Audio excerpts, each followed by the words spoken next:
All right, it's time. The next presenters are Elhayu Pupulampu, whom I met through a focus group discussion we did at Coders Who Travel, and also she designed the first 3D model of our logo. If we ever have our global conference in 2023, we are going to print out that 3D logo like the TEDx ones that you see on their stages. The next person after Elhayu is Latanya Brown Robertson. If you remember earlier session, Gary Odom was part of the Tools to Innovate Your Business. And it was through Gary that Latanya and I met. We both served as advisors for Gary's real estate startup firm called BG Lion Star.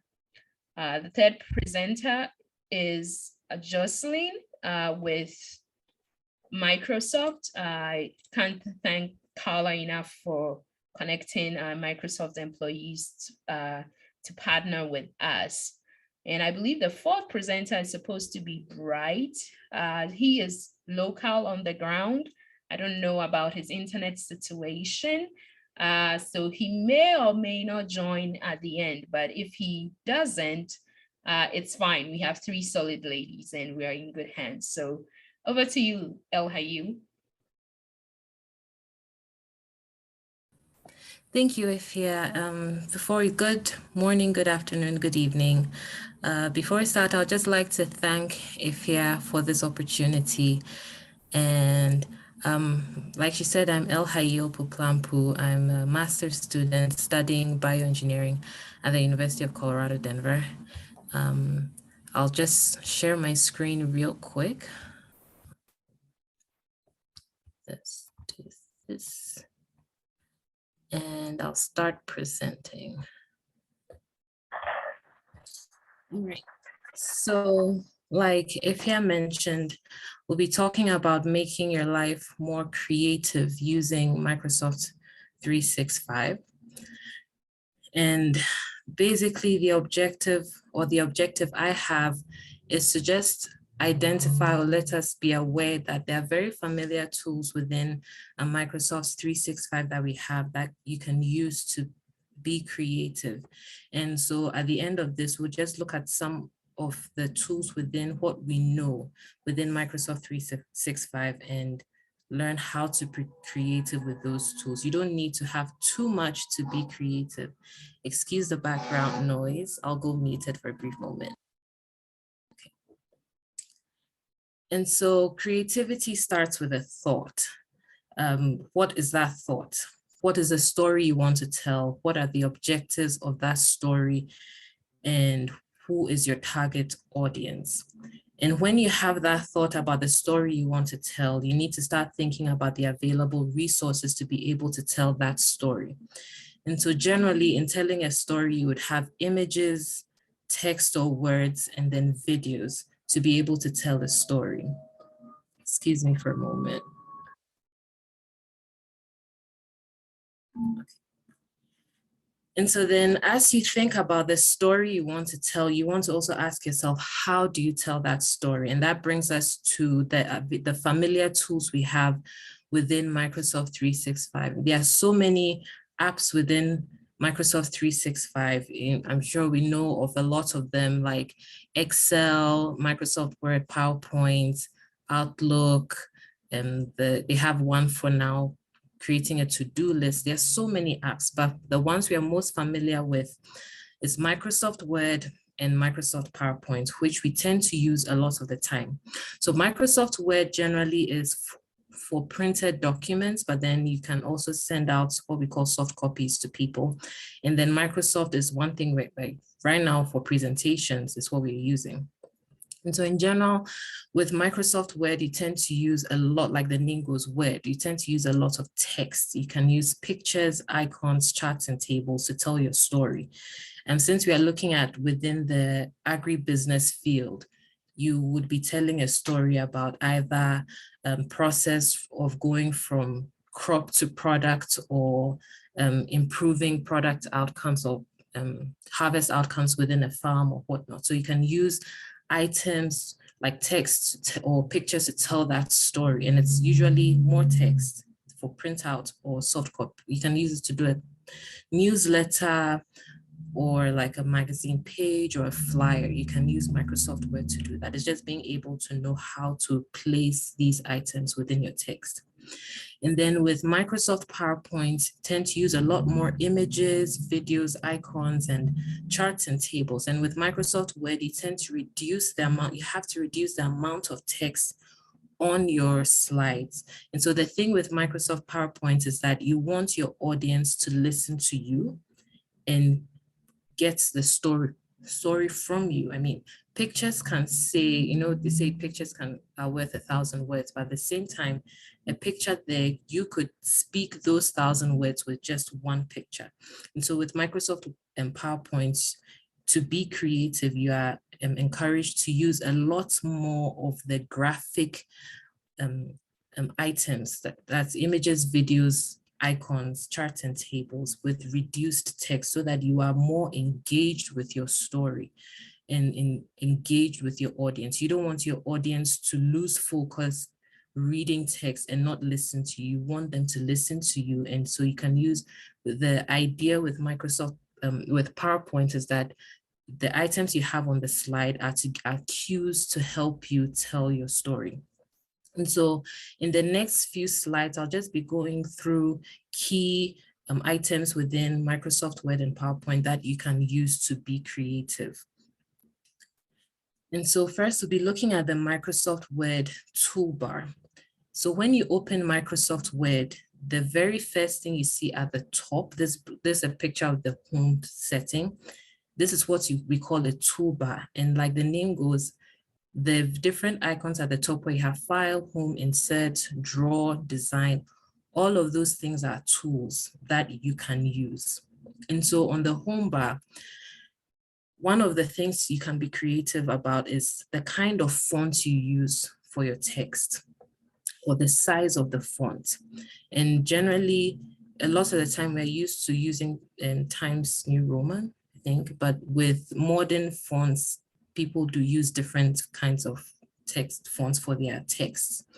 And then also you need to take advantage of the styles right here, where you have normal spacing, headings 1 through 3, and title.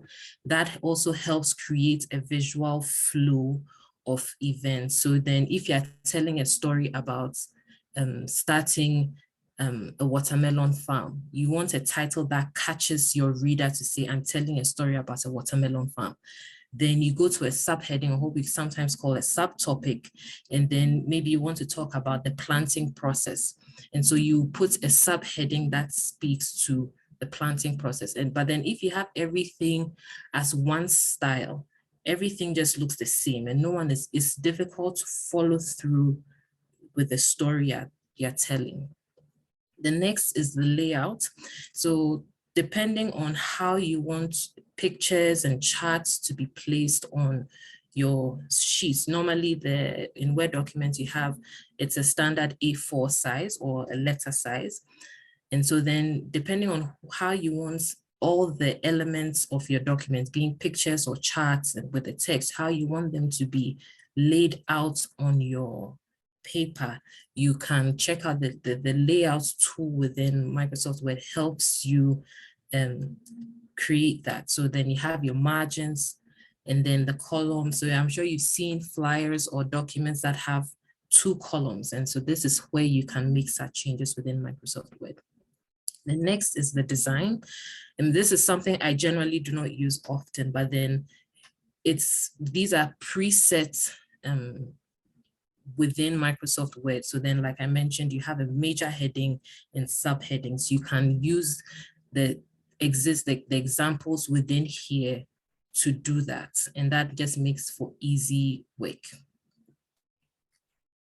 Next we have is, like I mentioned, you can put in icons and charts.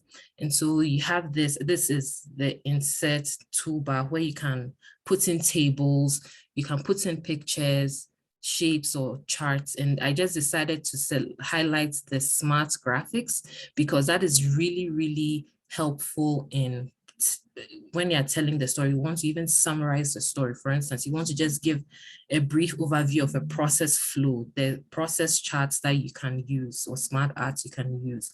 And especially with smart graphics, shapes, and icons, is most helpful, especially in PowerPoint, but this can also be used in a Word document.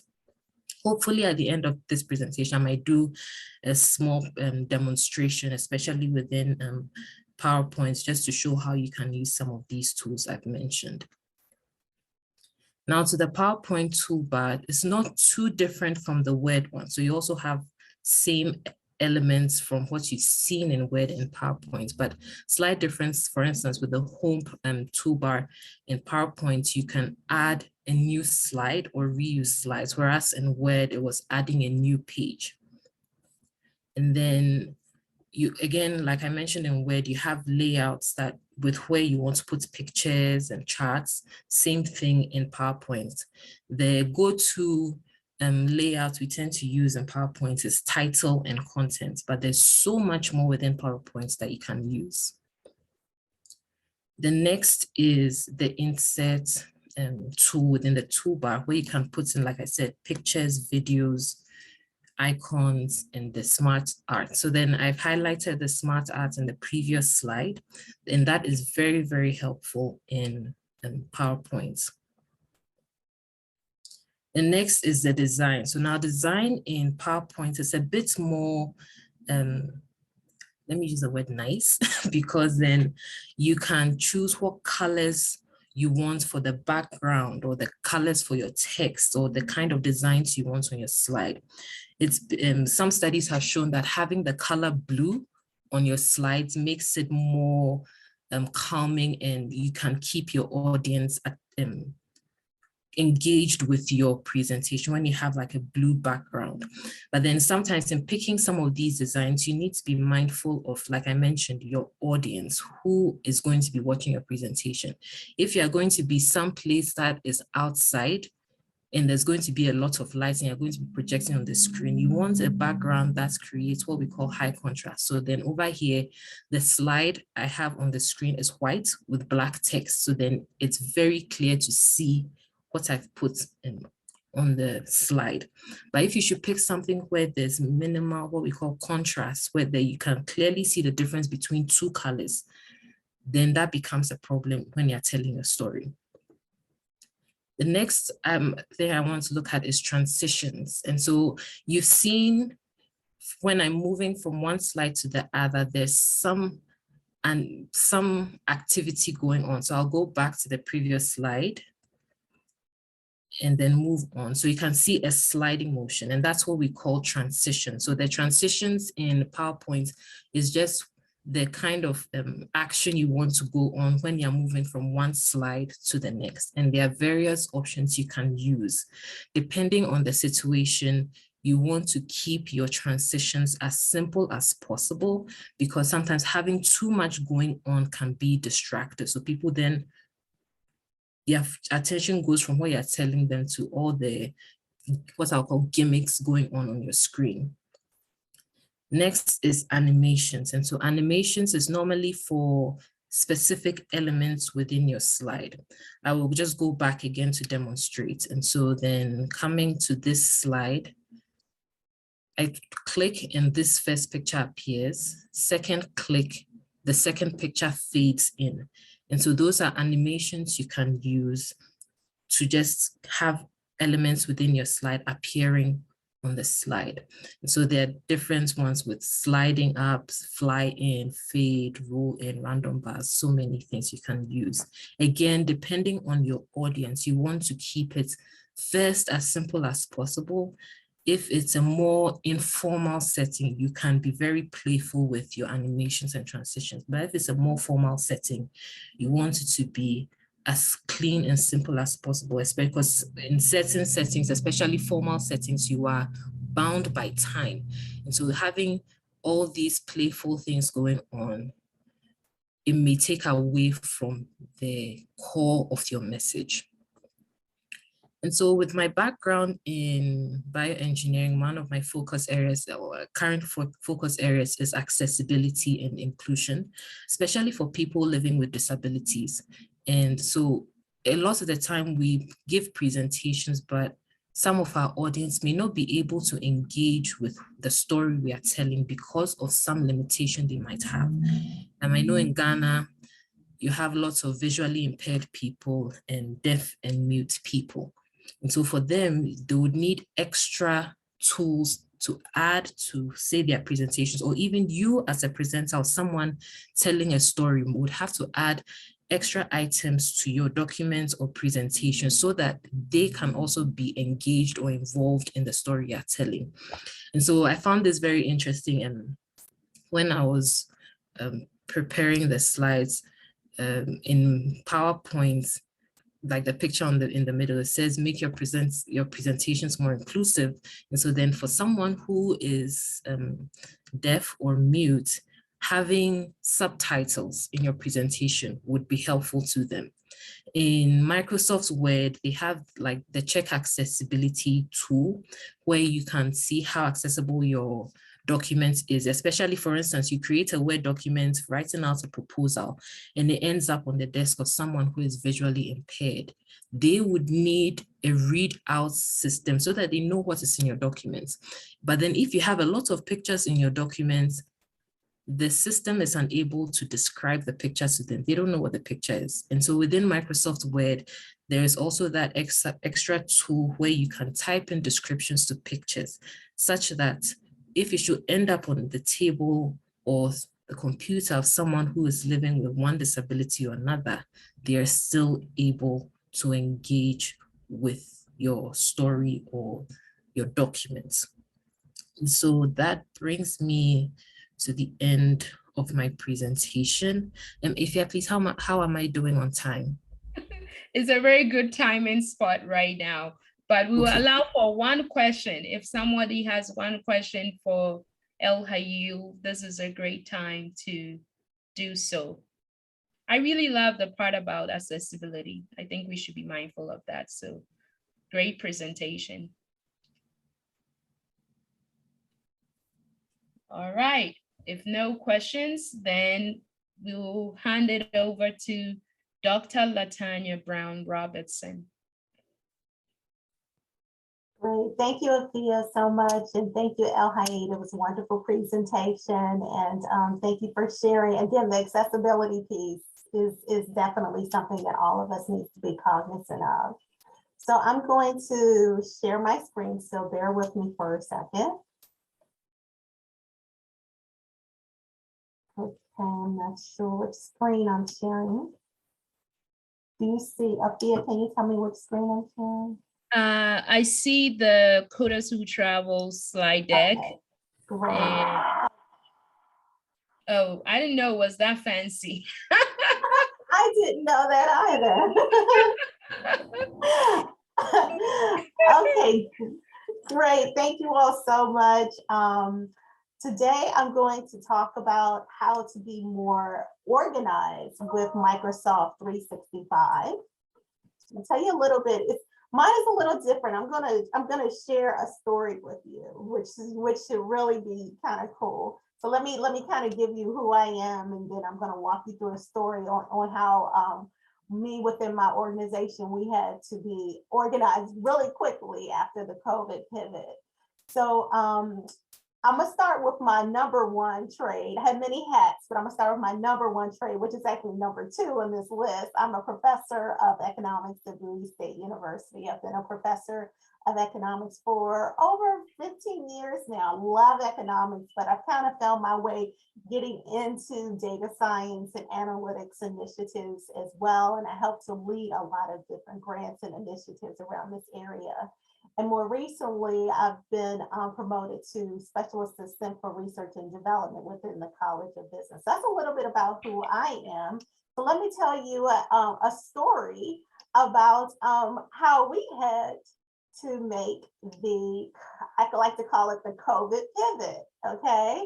And as you all know, in 2020, COVID-19 definitely hit all of us and caused us to really rethink how our businesses were operating, how we were living our lives, as well as trying to think of and make innovative decisions to make sure that our economy was continuously growing and it would not create even more of an exacerbating effect that it had already made on the economy.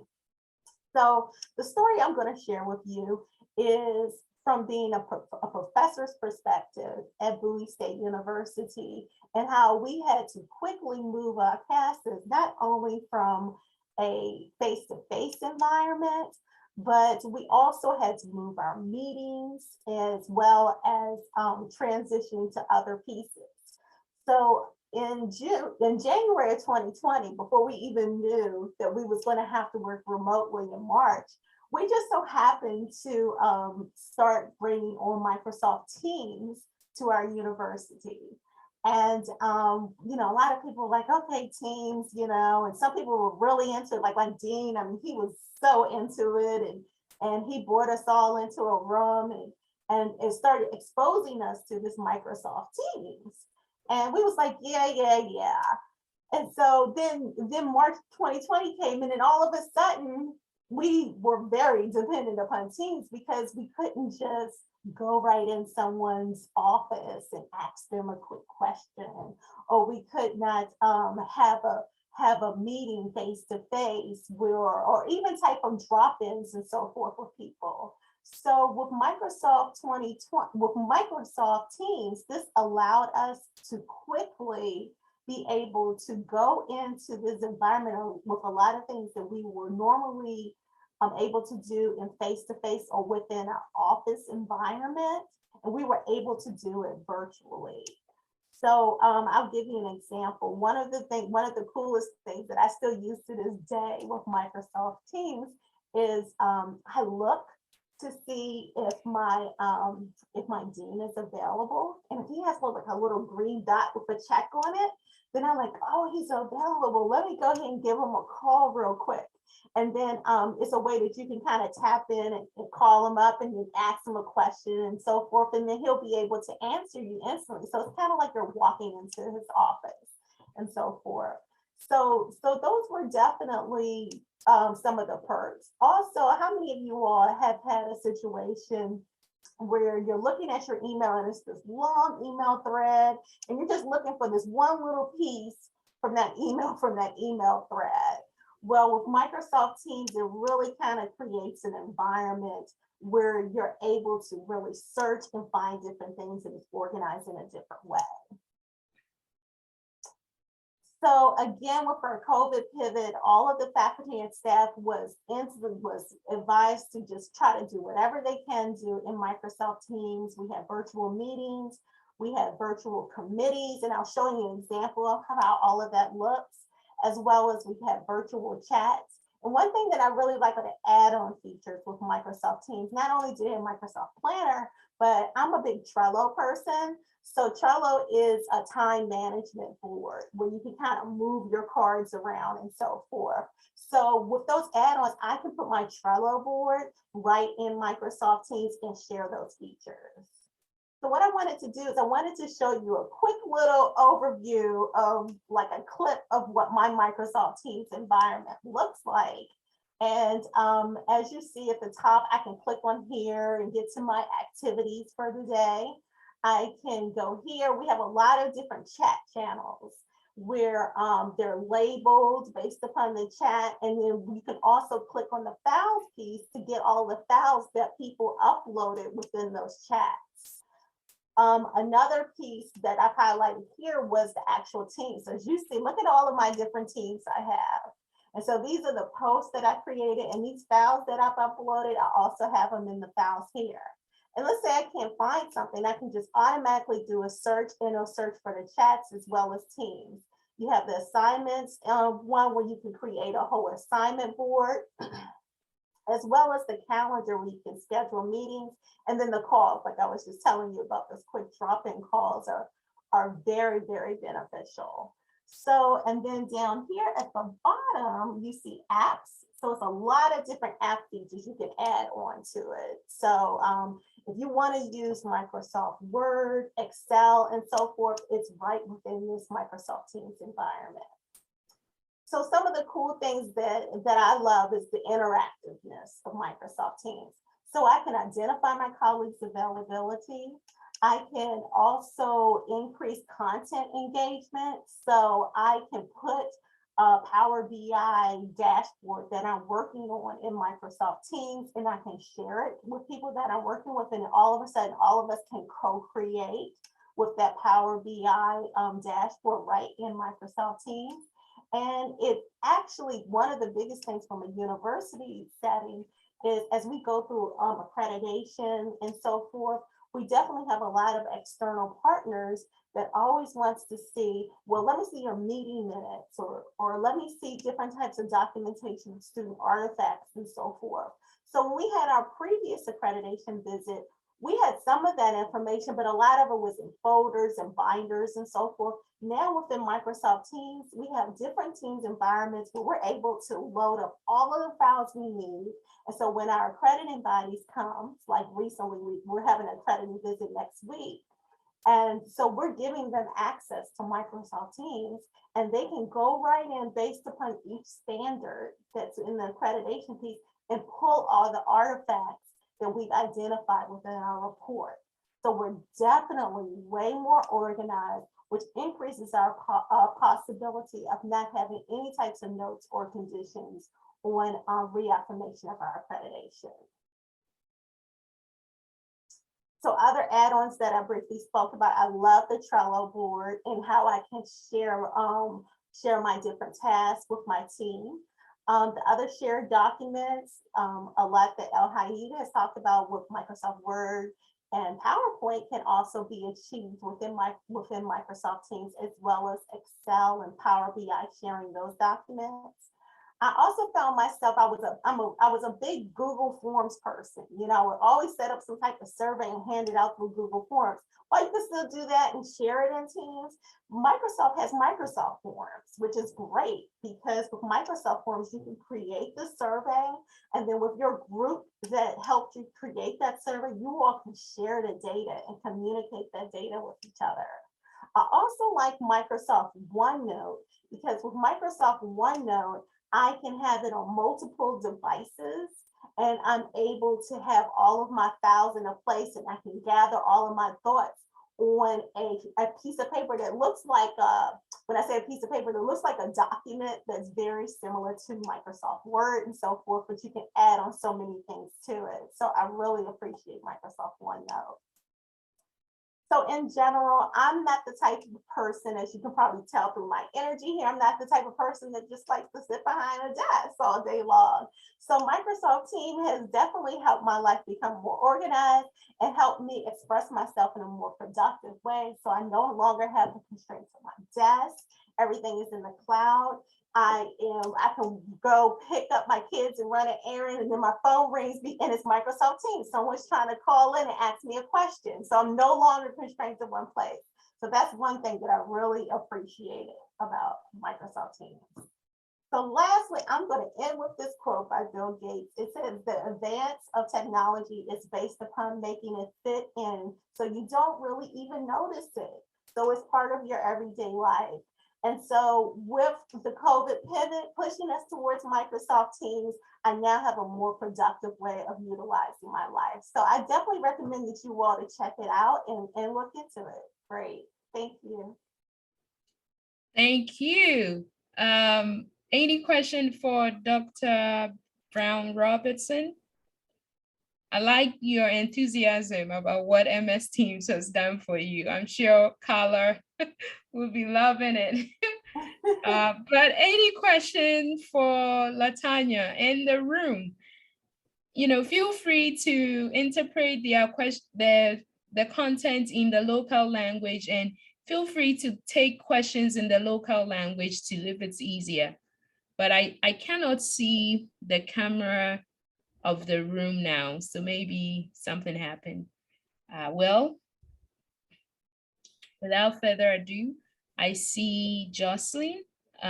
Jocelyn, over to you to talk about, I believe, the security aspect of Yes. using Microsoft Teams. Hello, everyone, and thank you for joining us today. My name is Jocelyn, and I don't have a formal PowerPoint presentation for you all. I am actually a Microsoft trainer. So what that means is I do a lot of different trainings on not only Microsoft Teams, but Office in general. So Word, Excel, PowerPoint, OneNote. So as both Adhayo and Latanya or Dr. Brown was speaking about them, I was thinking of more things to talk about with you all. I've been with Microsoft for about 4 years. I just hit 4 years, starting off in their retail stores, and now I do a lot of the different trainings for our organization. We do virtual trainings online. So if you go to the Microsoft website and scroll all the way down, there is a small section, free virtual trainings, and you can definitely register to learn more about anything you want inside of the Office application. So with my demonstration, I'm actually going to show you a couple of different features and actually integrate some of the organization skills and creativity skills that you can include inside of your Office. So here I'm on my Office portal, and to get here, all I did was type in office.com into the web address at the top. Now, once you select office.com, you're going to sign in with your email and password, and this will be your Office portal. Now, your Office portal is a very powerful tool because it can help you quickly jump into any documents you have been recently working in. And on the left-hand side, we have some of the Microsoft 365 apps that are available for us. So you can see we have Word, we have Excel, PowerPoint, and then a couple of additional apps such as Outlook, OneDrive, Teams, and so on and so forth. Now, one of the first things I do want to talk about is the search bar.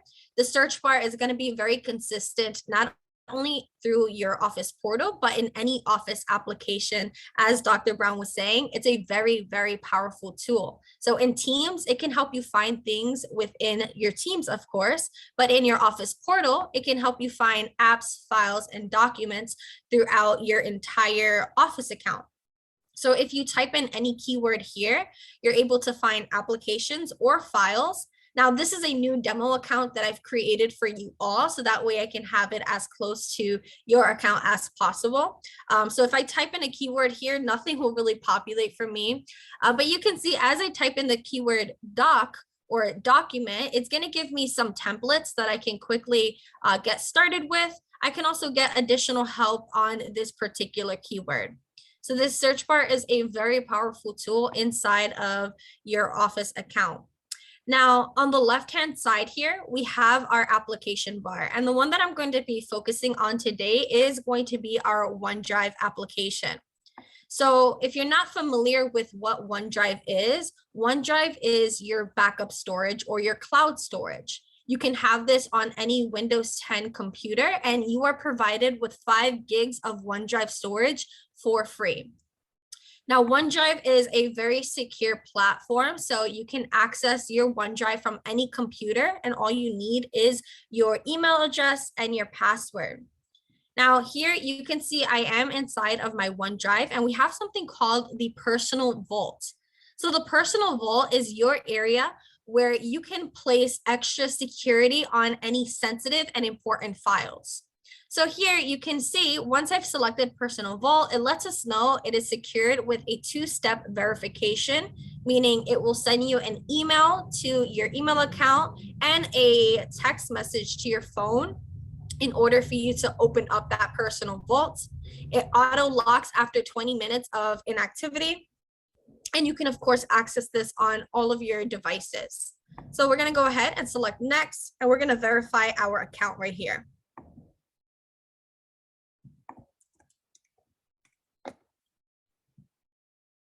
Now, once you sign in, you can go ahead and protect your account with an additional email address or a phone number.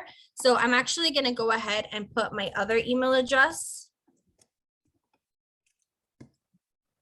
and then hit next. And here it's going to provide a code to our email address. So that way, it's knowing that it is us. So it's very secure. So let me just pull up that code here. And if it does not load in time, that is completely okay. All right, here we go. 4295. Let's go ahead and hit next. And you can see the two-step verification is already at play. So it's making us verify our identity. So we're just going to confirm once again that it is us. So if you have private information that you are very antsy about accidentally letting out, you could definitely store it inside of your personal vault. Now, I did not receive this second email just yet. So just to save some time, we're going to go ahead and close this out. But that is your personal vault. And that's how you can set up your personal vault. You're essentially going to sign into your OneDrive, select personal vault, and then follow the prompts to go inside. Once you're inside of your personal vault, it's going to look very similar to this centralized area. Now, in this area, we can create new files or upload existing files that are on our computer. Now, what does this upload really mean?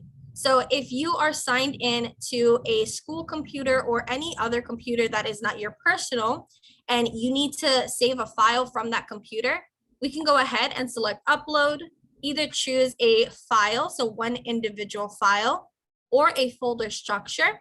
And once you select your choice, you're then going to browse through your file explorer. So I'm going to go ahead and jump into my desktop and just upload this employee handbook and hit open.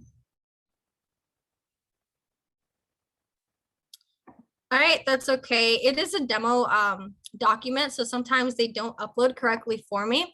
I'm actually going to update my view for my OneDrive. So right now I see everything in a card-like view. So on the top right corner, we're just going to select where it shows these 4 squares, and we're going to select a list view. Now that I've selected a list view, you can see everything is in columns. So we have our name of our items.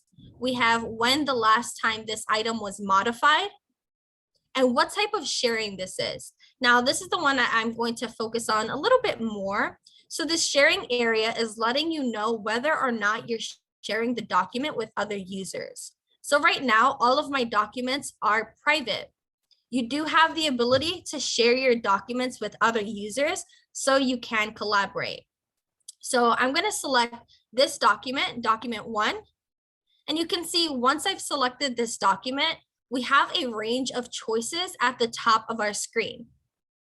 We can open the document, share it, download it, delete, move it or copy, rename, and view the version history. I'm going to go ahead and select share. And now right here, we see this option to share this document. So to find that, once again, I've just selected the document we want to work with. And now that I've selected that document, you're going to navigate to the top and then hit share. So this send link icon or box is going to give you a couple of choices. Now, right now, I want you to notice that it says anyone with this link can edit. And what this means is that if I share this document out with anyone, then they will be able to jump into the document and make as many changes as they want. Now, to make this document more secure, we're going to select anyone with this link can edit. And now we get to customize our link settings. So either anyone with this link or specific people. By selecting specific people, I now get to choose particular people I would like to collaborate with. Now at the bottom, we have additional settings. We can either allow editing or disallow editing. So if we're not looking to collaborate with a peer or anyone else, we can uncheck allow editing. And once we select apply, you can now see it says people I specify can view this document. Just for demo purposes, I'm actually going to allow editing. Now there is this option where it says set expiration date, and this is a premium feature inside of Office 365. This premium feature is a paid for version, so we're not really going to focus on this today. So now that I've selected allow editing, we're going to hit apply. And now we're going to specify who we want to work on this document with. So I'm going to type in that person's email. We're going to select the email to confirm it. And now when we select send this link, it's going to send this person an email with this link. And if this person decides to share out that link with someone else, it's not going to work for them because I specified that only Jocelyn can work with this link. No one else can. If I left it at anyone with the link, then anyone who has access to that link, of course, will be able to make those changes. So this, for now, we're going to hit copy link. And I actually have another tab opened up under the other account that I signed into.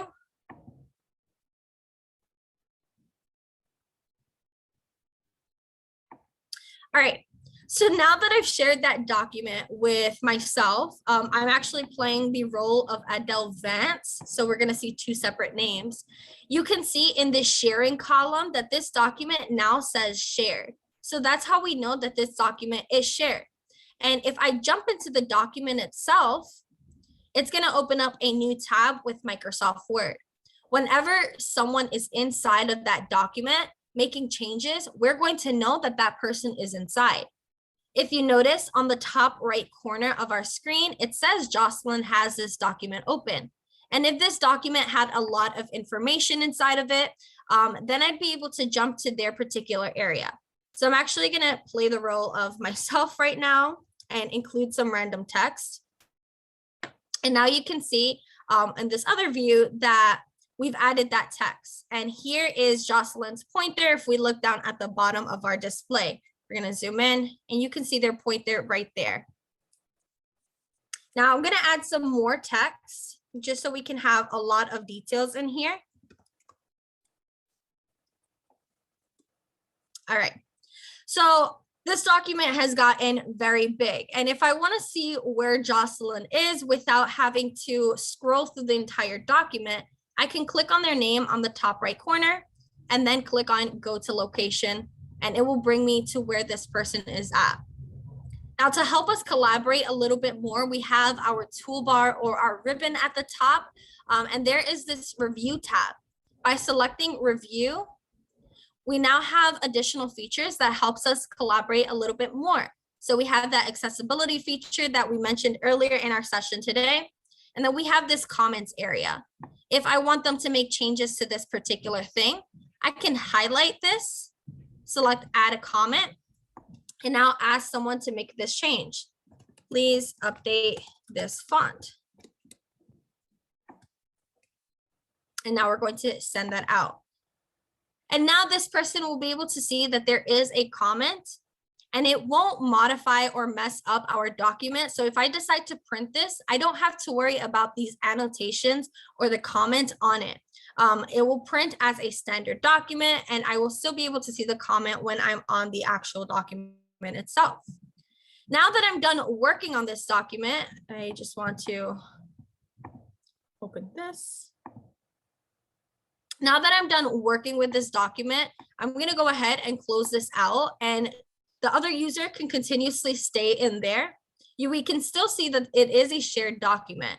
And if I want to remove any type of permissions, I can select where it says shared, or I can click on these three dots. So as you hover over a document, you can click on the three dots. And then at the bottom, you are going to see these details pane. By selecting details, you will be able to then manage the access. Again, you'll click on that three dots and then select details, or you can click on right where it says shared, and it's going to bring us to the manage access view. And here we can see that this one person, Jocelyn, has access to edit the document. And if I want to change this permission, I can select right where it says can edit. And then I can switch it to either change to view only. So now they won't be able to make changes, or I can stop sharing this document overall. So those are some of the security settings that you will have when working with documents inside of your Office account. So this is inside of OneDrive in particular. You have much more than just the sharing column that you can work with. You also have a version history option, which does help make your documents a little more secure because you'll be able to see the history of your document. So just to go over that very quickly, we're going to jump back into document 1. And now that we are inside of document 1, we noticed that some changes were made to this document that I did not like, or something was deleted that I need inside of here. So to view the version history, what we're going to do is we are going to navigate to the File tab of our ribbon. And once we select File, we're then going to navigate to Info. By hitting Info, you will then see this version history option. And by clicking version history, we can now see all of the different versions of our document. I can go ahead and see that I created this document, or Jocelyn modified this document about 4 minutes ago. And by clicking on this version, I'll be able to see any changes or anything in that particular version. And here is another item. It's still loading. It's taking a few moments to load. My internet is being a little slower today. But if you may notice that at the top, we have an option to either save a copy of this document or restore this document. So I consider this a really good security feature because it makes you more secure with your documents, knowing that you'll always have access to some type of version history, just in case someone makes a change that you're not happy with. So I want to pause here because I'm not sure how much time I have. So I'm going to take this next few moments to answer any questions that there may be.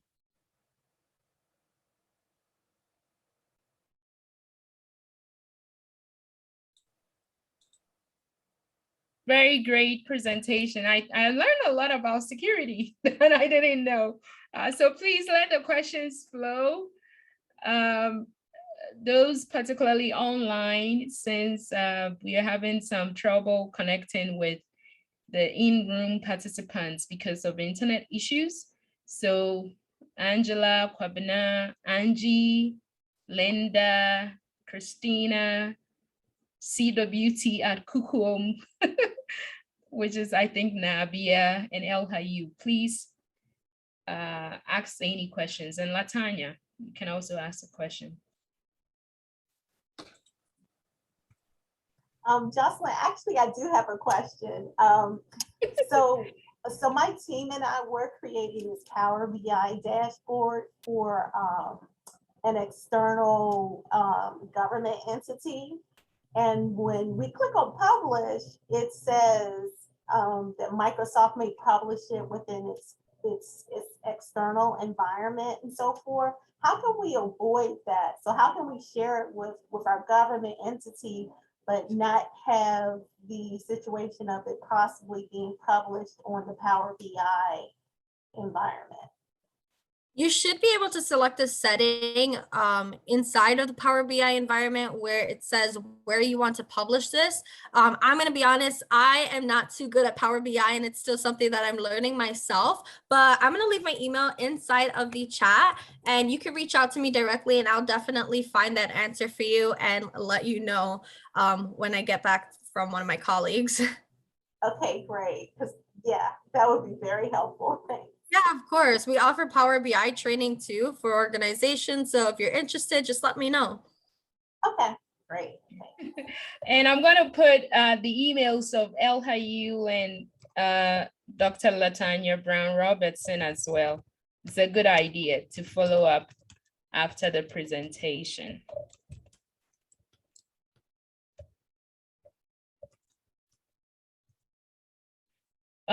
Leslie, can you hear me?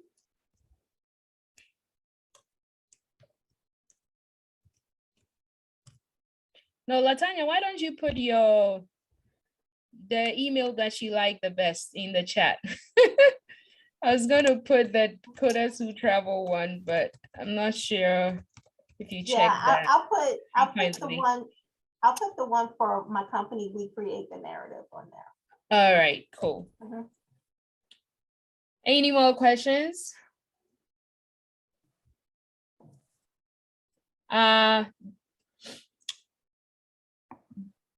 Nabia, can you come off mute if you can hear me? CWT at Kukum.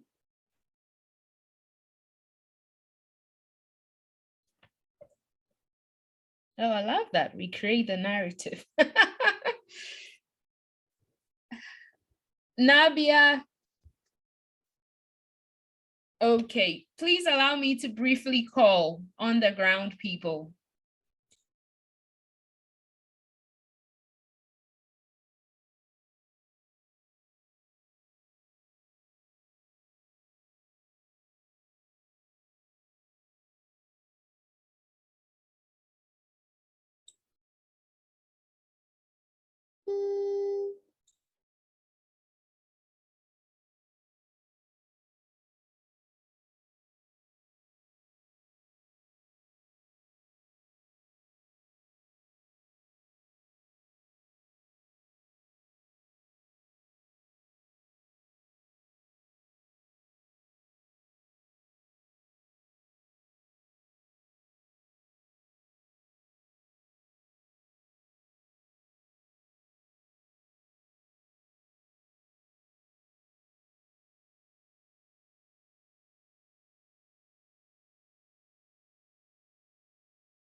All right, looks like we can take a 9-minute break before the next presentation begins.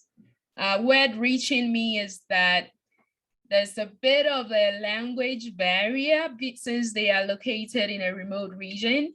So Coders Who Travel members have been trying to break things down to them. And that is currently happening through Bright, who would have been the fourth presenter for today. So we have a few more minutes, maybe stretch, and then at 1:45, which is 5:45 Ghana time, we will have Christina's presentation, followed by Priscilla's presentation on Rock Your LinkedIn Profile and how to excel with your resume. So see you in a few minutes.